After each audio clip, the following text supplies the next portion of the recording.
Good morning बच्चों, मैं अभिषेक मिश्र, PGT chemistry. आज 11वीं क्लास के लिए अगला चैप्टर इक्विलिब्रियम लेकर।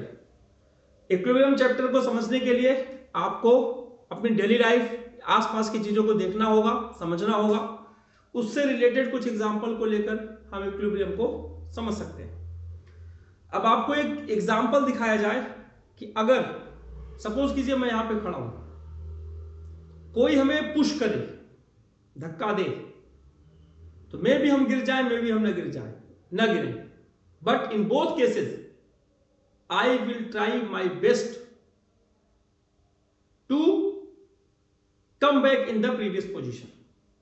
हम पहली पोजीशन में आने का पूरा प्रयास करेंगे। This is called equilibrium, this is called balance.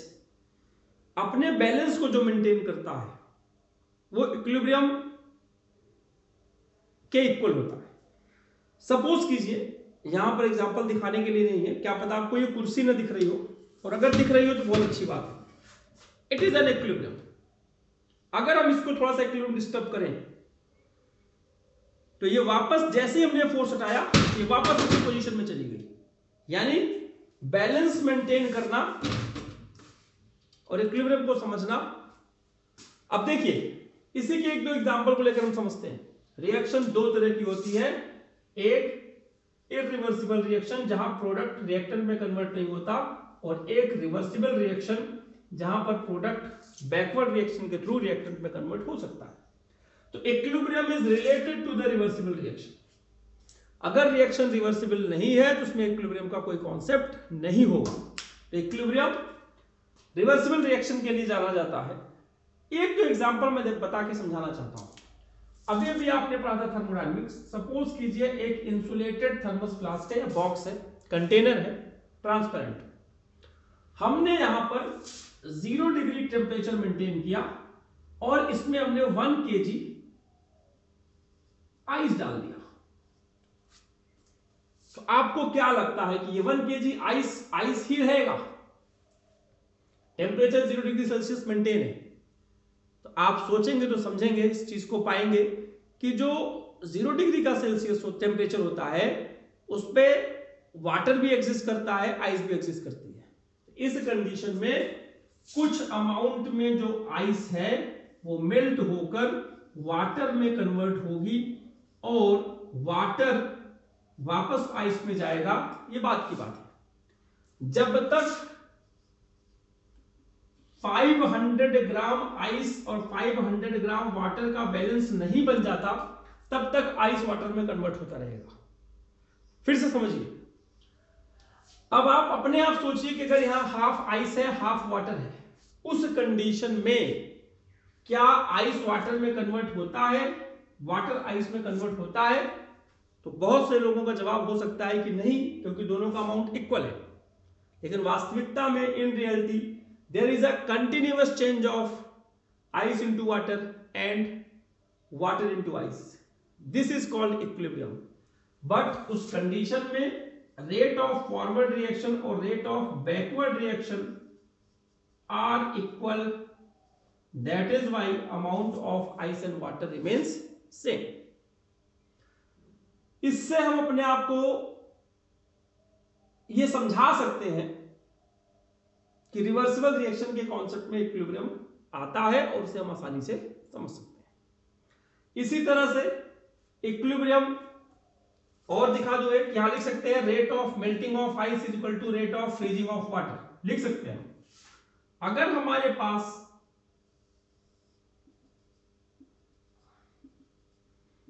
एक सैचुरेटेड शुगर सॉल्यूशन है,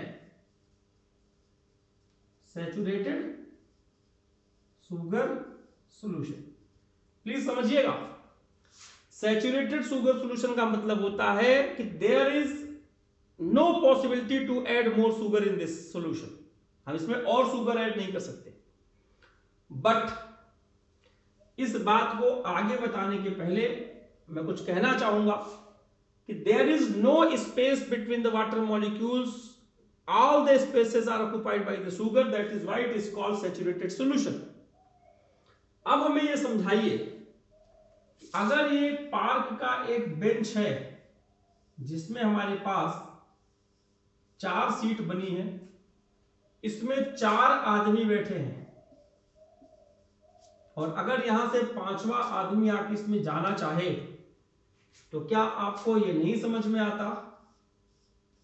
1 2 3 4, 5वां यहां पे गिर जाएगा। तो ये जो गिरा वो ये वाला है या ये वाला है? आपको पता चलेगा नहीं, इसकी जगह तो ये आया, फिर ये इधर शिफ्ट हुआ, ये इधर शिफ्ट हुआ, ये इधर शिफ्ट हुआ, फिर ये इधर जाके नीचे गिर गया। यानी जो ऊपर से डाल रहे हैं वो तो शिफ्ट हो जाता है, और सबसे नीचे वाले बगल लास्ट वाली लेयर का जो आदमी है या मॉलिक्यूल्स है वो नीचे गिर जाता है। अब आइए लॉजिक पे, हमने यहां पर शुगर के 4-5 पार्टिकल डाले। There is no space in the water molecules, all the spaces are occupied by the sugar particles. तो व्हाट इज द पॉसिबिलिटी, यहां पर जो कुछ शुगर मॉलिक्यूल्स इकट्ठे होते हैं, आपको क्या लगता है जो डाला वो गए? नहीं, उन्होंने यहां से रिप्लेस किया, इस लेयर को इसमें रिप्लेस किया, हर लेयर ने अपने पड़ोस वाली लेयर के शुगर पार्टिकल को रिप्लेस किया, तो यहां पर एज रिजल्ट शुगर दिखते हैं। प्रैक्टिकली ये फाइंड आउट कर पाना बड़ा मुश्किल सा काम है, लेकिन लॉजिकली सोचिए तो इस एग्जांपल से आप इसको समझ सकते हैं।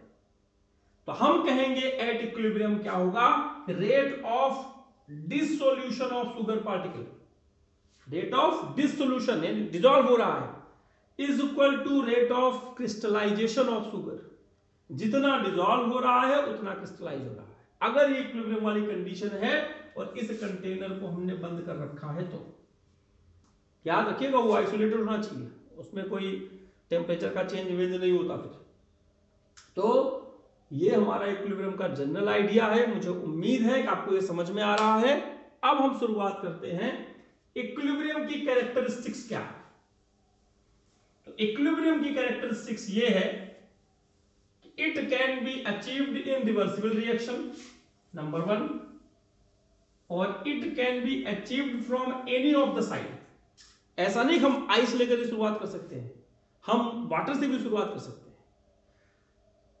पहली main characteristics of reversible reaction, दूसरा achieved from any of the side, तीसरा all measurable properties like temperature, pressure, volume, mass must be constant at equilibrium.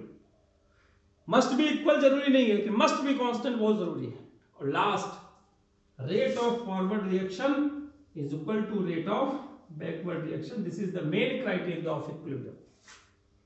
तो इक्विलिब्रियम ये कैरेक्टरिस्टिक्स थी। अब हम एक बात करते हैं, एक एग्जांपल लेकर थोड़ा सा आगे चलते हैं। सपोज करिए this is a reaction, an example of reversible reaction. मैं आपको बता दूं, एक लॉ है, लॉ ऑफ मास एक्शन, इसको लॉ ऑफ एक्टिव मास भी कहते हैं। ये आप समझिए, इस लॉ में क्या बताया गया, क्या समझाया गया। इस लॉ में यह कहा गया कि जो रेट ऑफ रिएक्शन है वो अपने रिएक्टेंट की कंसंट्रेशन के डायरेक्टली प्रोपोर्शनल होता है। रिएक्टेंट, फॉरवर्ड रिएक्शन के लिए ये रिएक्टेंट है और बैकवर्ड रिएक्शन के लिए ये रिएक्टेंट है। तो rate of reaction is directly proportional to the molar concentration of reactant according to the law of mass action, law of active mass. तो RF is directly proportional to A पर power A, B पर power B। Please समझिए, हम अगर equilibrium को अगर हम proportionally sign को हटाकर एक इक्वल लाना चाहें तो KF A पर पावर A, B पर power B। Similarly RB is equal to KB, C पर पावर C और D पर पावर D। प्लीज समझिए इस चीज को मैं क्या कह रहा हूं। RF rate of forward reaction, constant for rate of forward reaction, concentration of A, concentration of B। RB rate of backward reaction, rate constant for backward reaction, concentration of C, concentration of D। Backward reaction के लिए ये reactant होते हैं भाई, ये आपको समझना पड़ेगा। यहां पर B लिखा है शायद गलत है, D होगा। छोटी मोटी गलतियां हो जाती हैं। अब आप समझिए कि अगर इक्विलिब्रियम की हम बात कर रहे हैं, at equilibrium R F is equal to R B, यानी के एफ ए पर पावर ए बी पर power B is equal to K B C पर पावर सी और डी पर पावर डी। ये तो समझ में आ रहा है आसानी से। यानी अगर हम के एफ और इसके बी को इधर ले आए तो जो हमारा फार्मूला बनेगा K F upon K B is equal to C पर पावर सी डी पर power D, sorry small D, A पर पावर ए एंड बी पर पावर डी। तो this ratio of rate constant of forward and backward reaction is called equilibrium constant, Kc। और equilibrium constant को हम represent कैसे करते हैं कि Kc is equal to molar concentration of product upon molar concentration of reactant। This is the formula of Kc। अब इसको कैसे रिप्रेजेंट करेंगे, कैसे देखेंगे, हम आपको दिखाना चाहते हैं। यानी इस रिएक्शन के लिए इसे मैं हटा देता हूं भाई,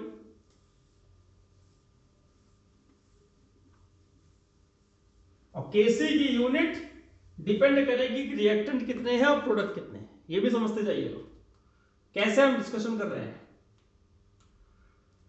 हमारा Kc इस रिएक्शन के लिए molar concentration of product upon molar concentration of reactant.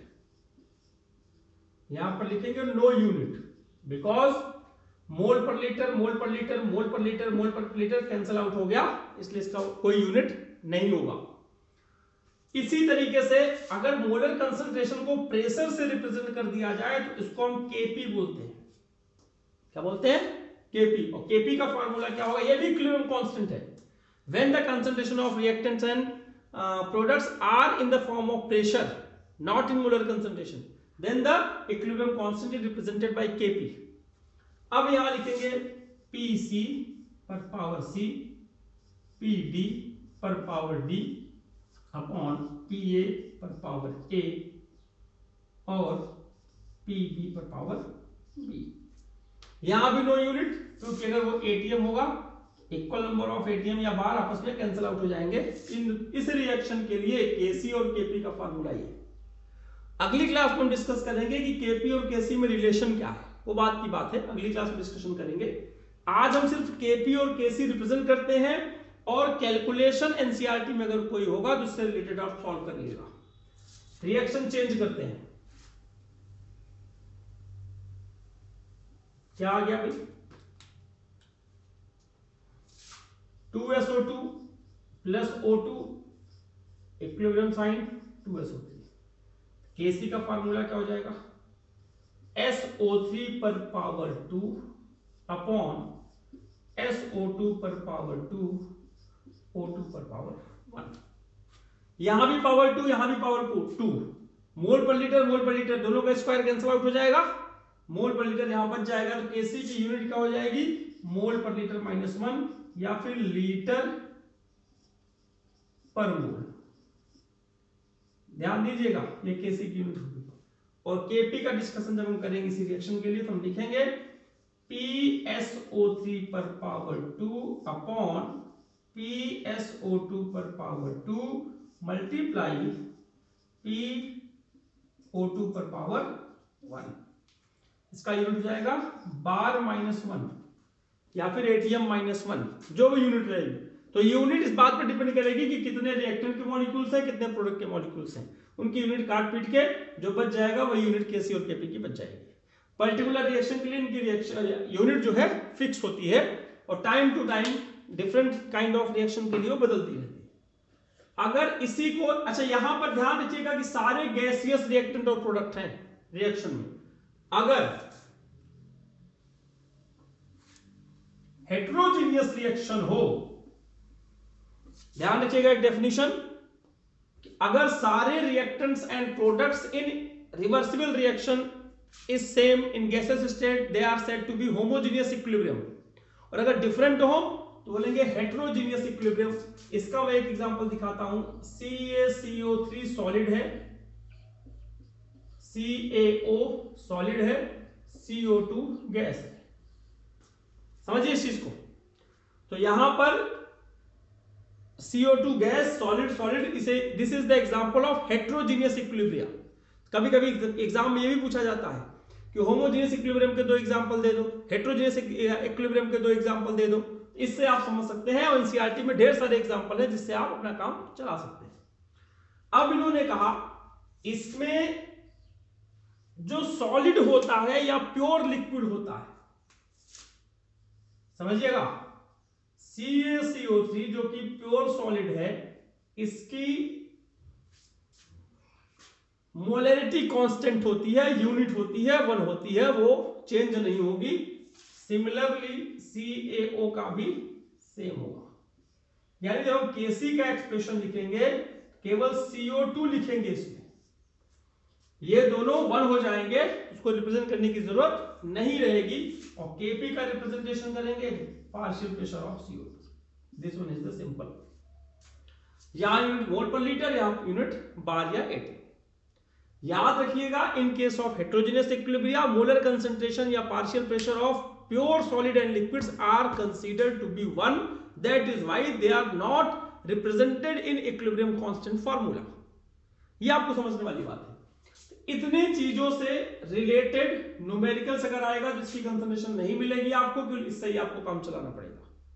और कई सारी ऐसी चीजें हैं. अब जैसे एक और बात बता देते हैं, सॉरी, PCl5 का जब डिकम्पोजिशन होता है PCl3 और Cl2 में, ये होमोजेनियस है. यहां हम Kc की बात करते हैं तो हम लिखते हैं PCl3 Cl2 अपॉन PCl5. समझिए, मोल पर लीटर से मोल पर लीटर कट गया, ये बच गया, इसका Kc का यूनिट मोल पर लीटर आ जाएगा. अब यहां पर इन्होंने कहा अगर हमें रिवर्सिबल रिएक्शन के लिए Kc बताना हो, यानी रिएक्शन को अब ये कर दिया PCl3 plus Cl2 is equal to PCl5, इसका अगर Kc डैश बताना हो तो आप समझिए जब रिएक्शन रिवर्सिबल हो जाती है तो Kc रेसिप्रोकल हो जाता है. तो Kc is equal to Kc dash is equal to 1 upon Kc हो जाएगा. कैसे? इसका Kc का फार्मूला लिख के देख लीजिए. Kc डैश का Kc dash is equal to क्या लिखेंगे आप? PCl5 अपॉन, ये कैपिटल ब्रैकेट बनाते हैं भाई, PCl3 बॉक्स में Cl2 सॉरी. अब इसको और इसको कंपैरिजन करके आप देख लीजिए कि अगर इसका रेसिप्रोकल कर दें तो ये वैल्यू आ जाएगी. That is why for reversible reaction, backward reaction, the value of Kc is inverted. तो Kc dash is equal to 1 upon Kc. और अगर कुछ और ऐसा हो जाए कि यहां पे लिख दिया जाए PCl5 हाफ है, रिवर्सिबल रिएक्शन, PCl3 भी हाफ है और हाफ Cl2 भी है, तो यहां पर जो Kc डबल डैश हो जाएगा अंडर रूट Kc हो जाता है. इस वैल्यू को अंडर रूट कर देंगे तो आपको इसका Kc मिल जाएगा. तो कॉन्सेप्ट ये आपके नीट में, IIT में आता रहता है कि अगर सिंपल रिएक्शन का Kc पता है, रिवर्सिबल रिएक्शन का Kc निकालना है तो हम कह देंगे 1 अपॉन Kc. और अगर उसी सिंपल रिएक्शन को 2 से डिवाइड कर देते हैं तो रिएक्शन का जो Kc आएगा वो अंडर रूट Kc आएगा. तो इतनी बात बताने के बाद मुझे पूरी उम्मीद है कि आपको कम से कम 10, 12, 15 क्वेश्चन इसे मिलेंगे एनसीईआरटी में, जिसे आप सॉल्व कर सकते हैं, एक्सप्रेशन लिख सकते हैं Kc का. और जो होमवर्क होगा मैं कोशिश करूंगा कि आपको PDF फाइल भेज दूं ताकि आप उससे रिलेटेड अपने क्वेश्चन सॉल्व कर सकें, समझ सकें. और लास्ट में यही कहूंगा कि अपने आप को कोरोना से सुरक्षित रखिए, क्योंकि आपकी सुरक्षा ज्यादा इंपॉर्टेंट है. सुरक्षित रहेंगे तो पढ़ाई होती रहेगी. बस ये भी लेकिन साथ में ध्यान रखना है कि सुरक्षित होने के साथ साथ ऑनलाइन टीचिंग के माध्यम से अपने आप को एनरिच करते रहिए आप लोग. मास्क का उपयोग करिए, सोशल डिस्टेंसिंग का पालन कीजिए, माँ बाप की बात मानिए घर पे आप लोग। उम्मीद है कि कोरोना कम होगा और स्कूल खुलेगा, और जब हमारा स्कूल खुल जाएगा, हमारा विद्यालय खुल जाएगा, तो हम सारे लोग आपका इंतजार कर रहे हैं ताकि हम आपको लाइव क्लास दे सकें। हमें पता है कि वीडियो में उतना इंप्रेशन नहीं होता, बच्चे इंटरेक्ट नहीं कर पाते, फिलहाल हमारे पास यही एक रास्ता है, इसलिए हम लोग जो भी पॉसिबल हो पा रहा है हम लोग आपके लिए कर रहे हैं। ठीक है, आज की क्लास में इतना ही, बाकी अगले क्लास में। धन्यवाद।